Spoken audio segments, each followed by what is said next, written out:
তো এই ধরনের সমস্যা থেকে বাঁচতে হলে কাজ শুরু করার আগে কি করবেন? চলুন সে বিষয়গুলো জেনে রাখি। আসসালামু আলাইকুম। বিশেষ করে এই রাউন্ড সিঁড়িগুলো বেশিরভাগই আমরা অনলাইনের মিস্ত্রি দ্বারা কাজগুলো করে যাচ্ছি। তো অনলাইনের মিস্ত্রি থেকেও সাবধান থাকতে হবে, আবার অনলাইনের মিস্ত্রি দিয়েও কাজ করাতে হবে। কিন্তু এর মধ্যে এখন আপনি কোনটা বেছে নেবেন? শুধু একজন অনলাইনের মিস্ত্রি একটা সিঁড়ি কমপ্লিট করলো। কমপ্লিট করার পরে দেখা গেছে তার হাতে একটা দামি মোবাইল। আর দামি মোবাইল থাকার কারণে সে যখন ভিডিও করে আপনাদেরকে দেখাচ্ছে এখানে একটি সিঁড়ি করলাম, আপনারা কি করছেন? সেই সিঁড়িটা কালার দেখতেছেন যে কত সুন্দর। সত্যিই তো সিঁড়িটা খুব সুন্দর হয়েছে। কিন্তু সিঁড়িটার মাপজোকের বেলা কি হয়েছে সেটা তো আপনাকে দেখালো না। এইজন্য আমি বলব আপনারা কালার না দেখে অবশ্যই আপনি যাকে দিয়ে কাজ করাচ্ছেন তার ইউটিউব চ্যানেলে ঢুকে কিছুটা সময় দিবেন। যেহেতু আপনি সারা জীবন ব্যবহার করার জন্য একটা সিঁড়ি তৈরি করবেন তাকে দিয়ে, তার সম্পর্কে আপনার জানাটা অবশ্যই দরকার। এজন্য আপনাকে কি করতে হবে? তার চ্যানেলে ঢুকে শুধু দেখতে হবে যে সে কি শুধু সিঁড়িগুলো সুন্দর করছে এগুলোই দেখাচ্ছে, নাকি সে কাজগুলো কিভাবে করছে মাপজোকগুলো দেখাচ্ছে। যদি সে প্র্যাকটিক্যালি মাপজোকগুলো আপনাদেরকে বাস্তবে দেখিয়ে থাকে তাহলে অবশ্যই তাকে দিয়ে কাজ করাবেন। তো নিচের সিঁড়িটি আগে ভেঙে ফেললে আমার উপরের সিঁড়িটি কাজ করতে সমস্যা হবে, তাই আগে আমি উপরের সিঁড়িটি কাজ শেষ করব, পরে নিচের সিঁড়িটি ভেঙে পরে আবারও নতুন করে সঠিকভাবে করে দেব। আমি সাধারণভাবে চলি, সাধারণভাবে কথা বলি। তাই হয়তো আমার চ্যানেলটা ছোট।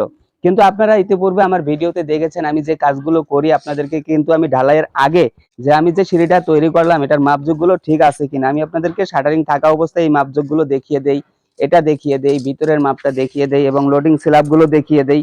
কিন্তু আমার মোবাইলটা একটু কম দামি হওয়ার কারণে আমার ভিডিওগুলো কালারফুল হয় না। তো আপনার সিঁড়িটা কিন্তু কালারের উপরে থাকবে না, আপনার সিঁড়িটা থাকবে সঠিক কাজের উপরে। তো এই জন্য আমি আপনাদেরকে একটা কথাই বলবো, আপনারা ভিডিওর কালার না দেখে আপনারা কাজের মাপজোক এবং গুণগত মান দেখেই তাকে দিয়ে কাজ করাবেন, তাহলে আপনার সিঁড়িটি সঠিক, মজবুত এবং চিরস্থায়ী হবে। তো এই সিঁড়িটি কিন্তু বিভিন্ন সমস্যা হয়েছে। আমি ওনাকে চিনি যিনি ওই সিঁড়িটি করেছেন, ওনার সঙ্গে আমার মোটামুটি সম্পর্ক ভালো আছে। কিন্তু ওনার হাতের কাজ যে এরকম হবে আমি কখনো ভাবতেও পারিনি।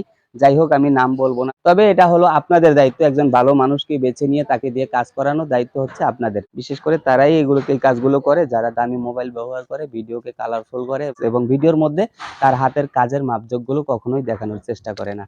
তো আশা করি সকলে ভালো থাকবেন। আমার কথা এবং ভিডিওটা যদি আপনাদের ভালো লাগে অবশ্যই লাইক, কমেন্ট, শেয়ার করে অন্যকে দেখার সুযোগ করে দেবেন, যাতে আপনার একটি শেয়ারের কারণে আরেকজন বিল্ডিং মালিক সচেতন হতে পারে। তো আশা করি বুঝতেই পারছেন, যখন এই ধরনের কাজগুলো করবেন অবশ্যই ইঞ্জিনিয়ারের পরামর্শ নেবেন, ইঞ্জিনিয়ার ড্রয়িং অনুযায়ী কাজ করাবেন এবং একজন দক্ষ মানুষ দিয়ে কাজ করাবেন। তো এই সিঁড়ির বুঝছেন? মালিকের মন্তব্যগুলো তুলে ধরবো পরের ভিডিওতে। আর তাদের সচেতনমূলক মন্তব্যগুলো জানতে চোখ রাখুন ডিএম জীবন আলী ইউটিউব চ্যানেলে।